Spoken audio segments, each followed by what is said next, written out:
Hi everyone, in front of me I've got ZTE Blade A34 and let me share with you how to force restart this device.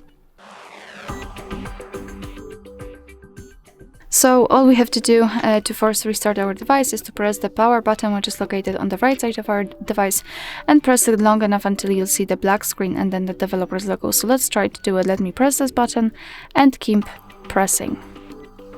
Of course we've got this timer, but that's okay. Here we've got this reset option, but let's pretend that we cannot tap on it. As you can see, we've got the black screen, now the developer's logo, which means that we just successfully reset our device and it will be turned on in a sec. Alright, so that will be all. Thank you so much for watching. I hope that this video was helpful, and if it was, please hit the subscribe button and leave the thumbs up.